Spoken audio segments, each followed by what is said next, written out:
Estoy contento con este encuentro con ustedes para compartir la alegría que llena el corazón y la vida entera de los discípulos misioneros de Jesús.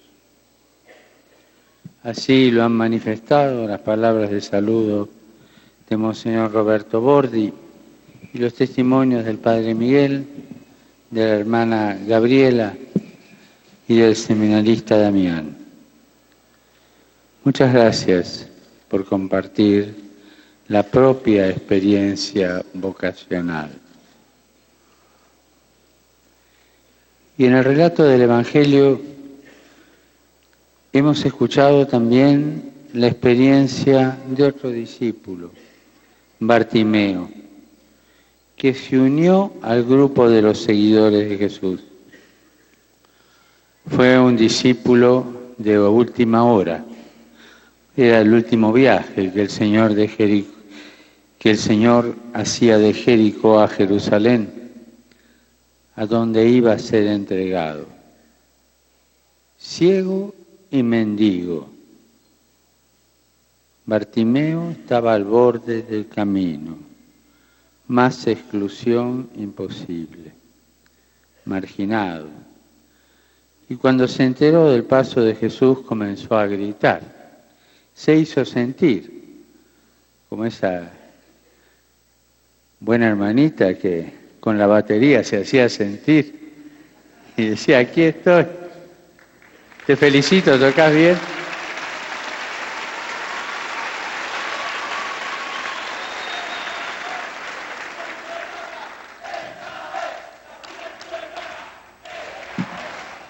En torno a Jesús iban los apóstoles, los discípulos, las mujeres que lo seguían habitualmente, con quienes recorrió durante su vida los caminos de Palestina para anunciar el reino de Dios, y una gran muchedumbre.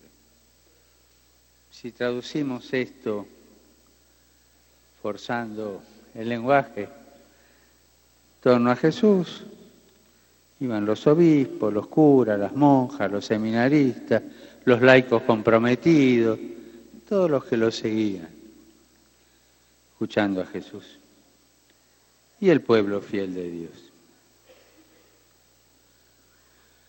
Dos realidades aparecen con fuerza, se nos imponen.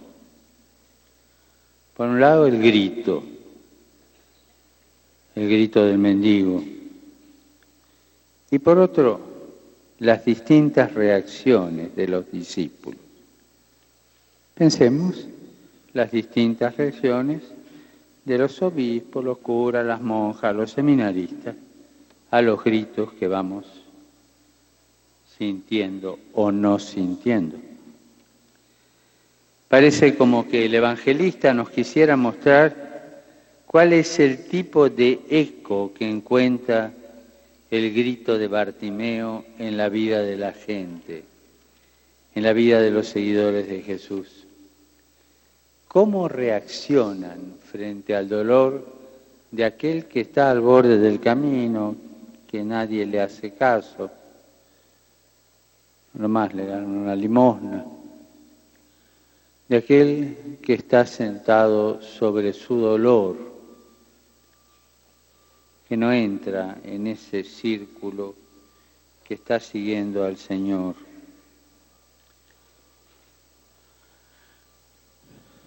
Son tres las respuestas frente a los gritos del ciego. Y hoy también. Estas tres respuestas tienen actualidad. Podríamos decirlo con las palabras del propio Evangelio.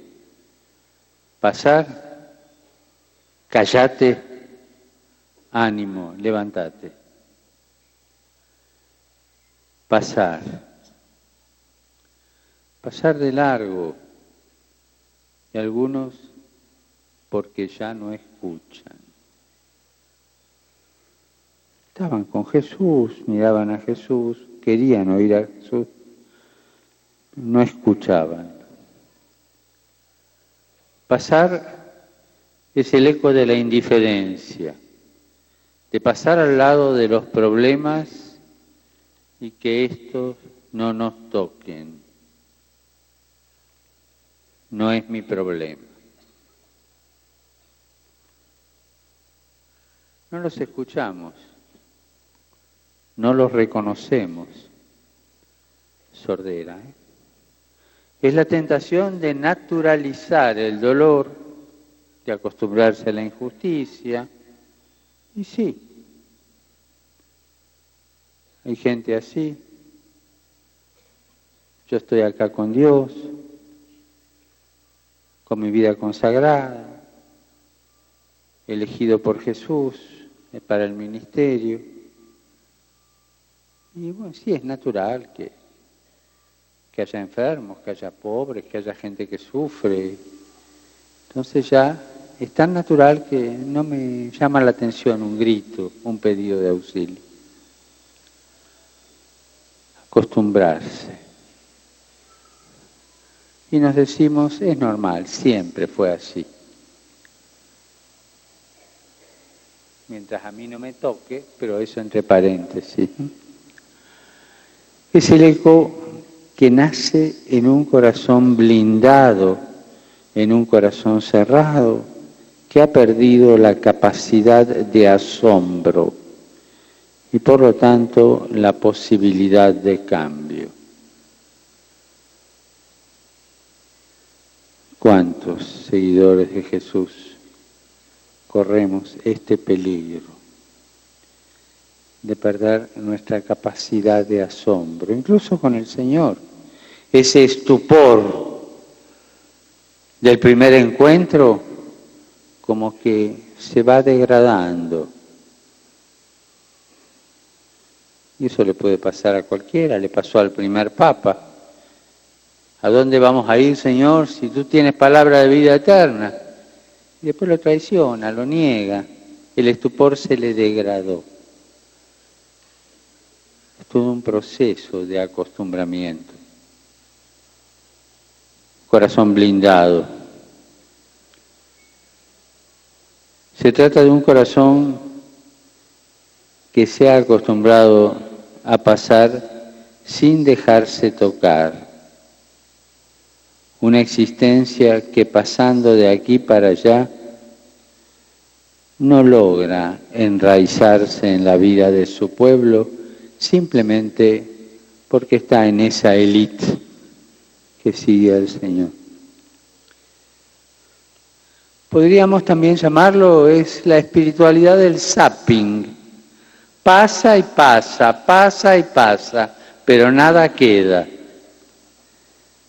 Son quienes van atrás de la última novedad, del último bestseller, pero no logran tener contacto, no logran relacionarse, no logran involucrarse, incluso con el Señor al que están siguiendo, porque la sordera avanza, ¿eh?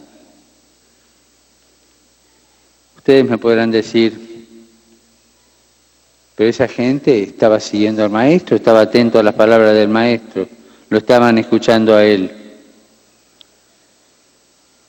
Creo que eso es lo más desafiante de la espiritualidad cristiana, como el evangelista Juan lo recuerda. ¿Cómo puede amar a Dios a quien no ve? El que no ama a su hermano a quien ve.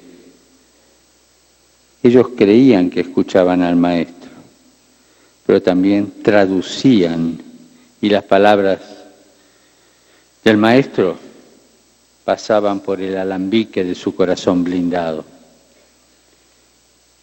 Dividir esta unidad entre escuchar a Dios y escuchar al hermano es una de las grandes tentaciones que nos acompañan a lo largo de todo el camino de los que seguimos a Jesús. Y tenemos que ser conscientes de esto. De la misma forma que escuchamos a nuestro Padre, es como escuchamos al pueblo fiel de Dios. Si no lo hacemos con los mismos oídos, con la misma capacidad de escuchar, con el mismo corazón, algo se quebró. Pasar sin escuchar el dolor de nuestra gente, sin enraizarnos en sus vidas, en su tierra, es como escuchar la palabra de Dios sin dejar que eche raíces en nuestro interior y sea fecunda. Una planta, una historia sin raíces, es una vida seca. Segunda palabra, cállate. Es la segunda actitud frente al grito de Bartimeo. Cállate, no molestes, no disturbes. Que estamos haciendo oración comunitaria, que estamos en una espiritualidad de profunda elevación. No molestes, no disturbes. A diferencia de la actitud anterior, esta escucha, esta reconoce, toma contacto con el grito del otro, sabe que está y reacciona de una forma muy simple, reprendiendo. Son los obispos, los curas, los monjas, los papas, del dedo así. En Argentina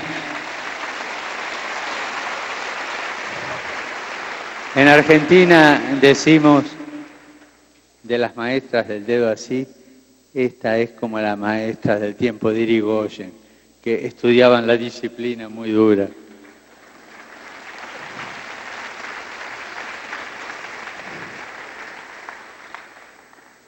Y pobre pueblo fiel de Dios, ¿cuántas veces es retado por el mal humor o por la situación personal de un seguidor o una seguidora de Jesús? Es la actitud de quienes frente al pueblo de Dios lo están continuamente reprendiendo, rezongando, mandándolo callar. Dale una caricia, por favor. Escuchalo. Decirle que Jesús lo quiere. O eso no se puede hacer. Señora, saque al chico de la iglesia que está llorando y yo estoy predicando.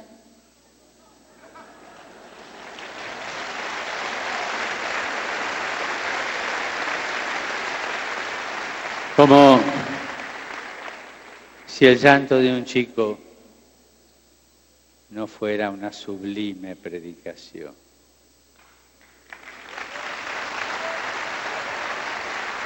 Es el drama de la conciencia aislada de aquellos discípulos y discípulas que piensan que la vida de Jesús es solo para los que se creen aptos. En el fondo hay un profundo desprecio al santo pueblo fiel de Dios aquí. Este ciego que tiene que meterse, que se quede ahí. Parecería lícito que encuentren espacio solamente los autorizados, una casta de diferentes, que poco a poco se separa, se diferencia de su pueblo. Han hecho de la identidad una cuestión de superioridad. Y esa identidad, que es pertenencia, se hace superior. Ya no son pastores, sino capataces.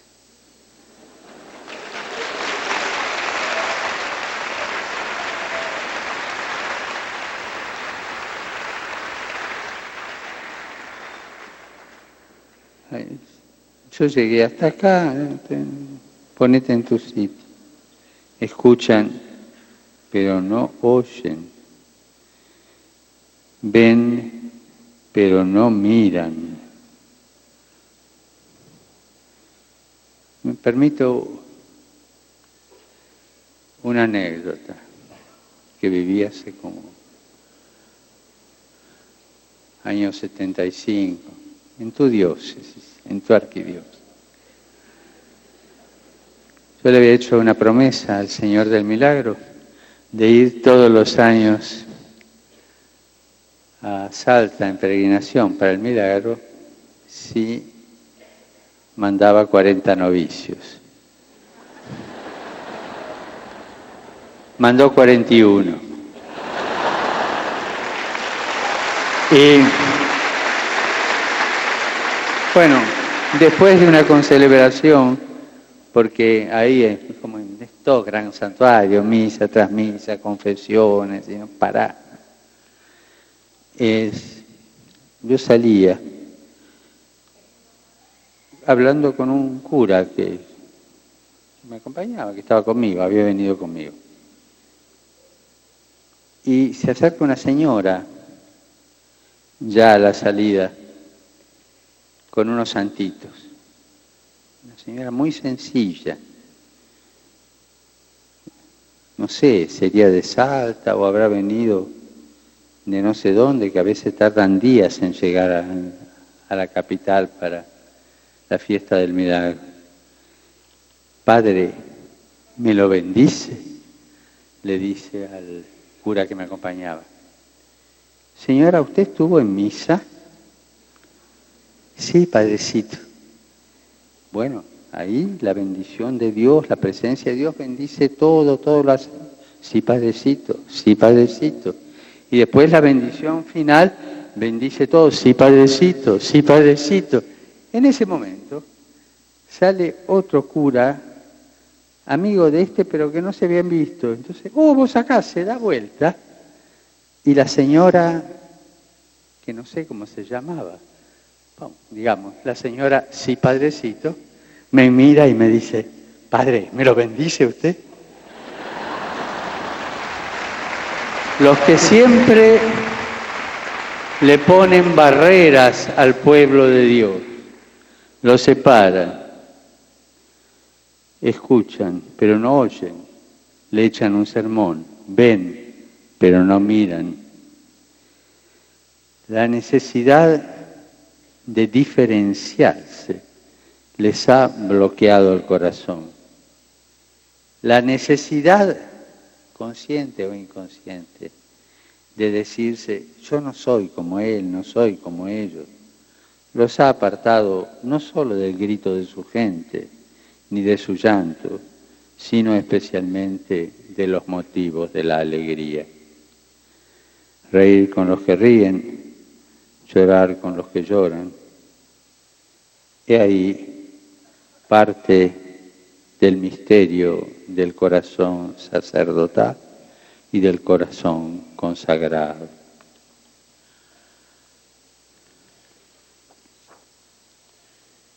A veces hay castas que nosotros con esta actitud vamos haciendo y nos separamos. Y en Ecuador me permití decirle a los curas que por favor, también estaban las monjas, ¿no? Que por favor pidieran todos los días la gracia de la memoria, de no olvidarse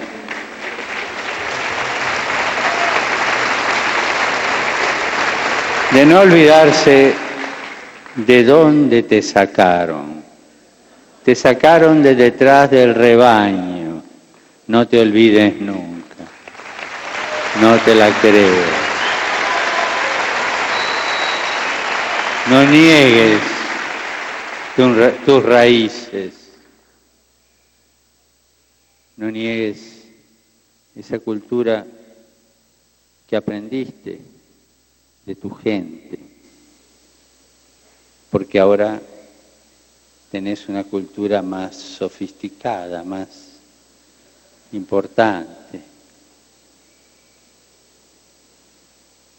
Hay sacerdotes que les da vergüenza hablar su lengua originaria. Y entonces se olvidan de su quichua, de su aymara, de su guaraní. ¿Por qué no? Ahora hablo en fino.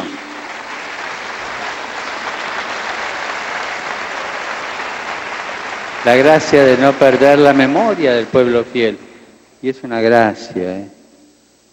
El libro del Deuteronomio, ¿cuántas veces Dios le dice a su pueblo, no te olvides, no te olvides, no te olvides? Y Pablo, a su discípulo predilecto, que él mismo consagró obispo, Timoteo le dice, y acordate de tu madre y de tu abuela, o sea, allí. La tercera palabra, ánimo, levántate. Y este es el tercer eco, un eco que no nace directamente del grito de Bartimeo, sino de la reacción de la gente que mira cómo Jesús actuó ante el clamor del ciego mendicante. Es decir, aquellos que no le daban lugar al reclamo de él, no le daban paso, o alguno que lo hacía callar. Claro, cuando ve que Jesús reacciona así, cambia, levántate, te llama. Es un grito que se transforma en palabra, en invitación, en cambio, en propuestas de novedad frente a nuestras formas de reaccionar ante el santo pueblo fiel de Dios. A diferencia de los otros que pasaban, el Evangelio dice que Jesús se detuvo y preguntó, ¿qué pasa? ¿Quién toca la batería? Se detiene frente al clamor de una persona, sale del anonimato de la muchedumbre para identificarlo y de esa forma se compromete con él. Se enraiza en su vida y lejos de mandarlo callar, le pregunta, decime, ¿qué puedo hacer por vos? No necesita diferenciarse, no necesita separarse, no le echa un sermón, no lo clasifica y le pregunta si está autorizado o no para hablar. Tan solo le pregunta, lo identifica queriendo ser parte de la vida de ese hombre, queriendo asumir su misma suerte. Así le restituye paulatinamente la dignidad que tenía perdida al borde del camino y ciego. Lo incluye. Y lejos de verlo desde fuera, se anima a identificarse con los problemas y así manifestar la fuerza transformadora de la misericordia. No existe una compasión, no una lástima, no existe una compasión que no se detenga. Si no te detenés, no padecés no tenés la divina compasión. No existe una compasión que no escuche. No existe una compasión que no se solidarice con el otro. La compasión no es zapping, no es silenciar el dolor, por el contrario, es la lógica propia del amor, el padecer con. Es la lógica que no se centra en el miedo, sino en la libertad que nace de amar y pone el bien del otro y por sobre todas las cosas. Es la lógica que nace de no tener miedo de acercarse al dolor de nuestra gente, aunque muchas veces no sea más que para estar a su lado y hacer de ese momento una oportunidad de oración. Y esta es la lógica del discipulado. Esto es lo que hace el Espíritu Santo con nosotros y en nosotros. De esto somos testigos. Un día Jesús nos vio al borde del camino, sentados sobre nuestros dolores, sobre nuestras miserias, sobre nuestras indiferencias. Cada uno conoce su historia antigua. No acalló nuestros gritos, por el contrario, se detuvo, se acercó y nos preguntó qué podía hacer por nosotros. Y gracias a tantos testigos que nos dijeron, ánimo, levántate, paulatinamente fuimos tocando ese amor misericordioso, ese amor transformador que nos permitió ver la luz. No somos testigos de una ideología, no somos testigos de una receta o de una manera de hacer teología. No somos testigos de eso. Somos testigos del amor sanador y misericordioso de Jesús. Somos testigos de su actuar en la vida de nuestras comunidades. Y esta es la pedagogía del Maestro. Esta es la pedagogía de Dios con su pueblo. Pasar de la indiferencia, del zapping, al ánimo, levántate, el Maestro te llama. No porque seamos especiales, no porque seamos mejores, no porque seamos los funcionarios de Dios, sino tan solo porque somos testigos agradecidos de la misericordia que nos transforma. Y cuando se vive así, hay gozo y alegría. Y podemos adherirnos al testimonio de la hermana, que en su vida hizo suyo el consejo de San Agustín. Canta y camina, esa alegría que viene del testigo de la misericordia que transforma. No estamos solos en este camino, nos ayudamos con el ejemplo y la oración los unos a los otros. Tenemos a nuestro alrededor una nube de testigos. Recordemos a la beata Nazaria Ignacia de Santa Teresa de Jesús.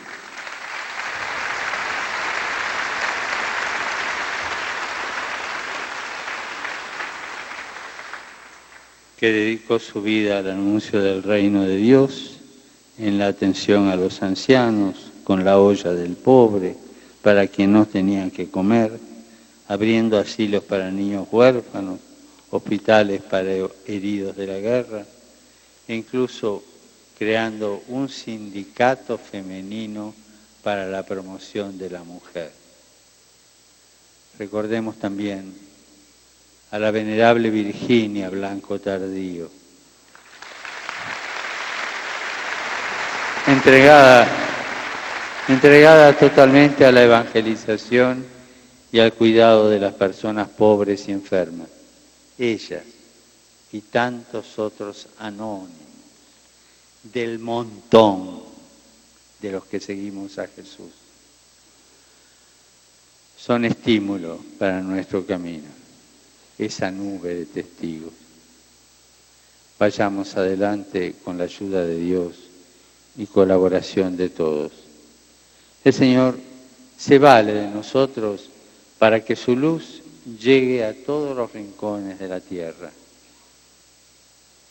Y adelante, canta y camina.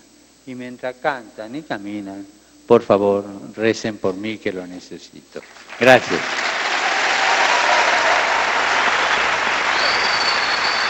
Han sido las palabras del Papa Francisco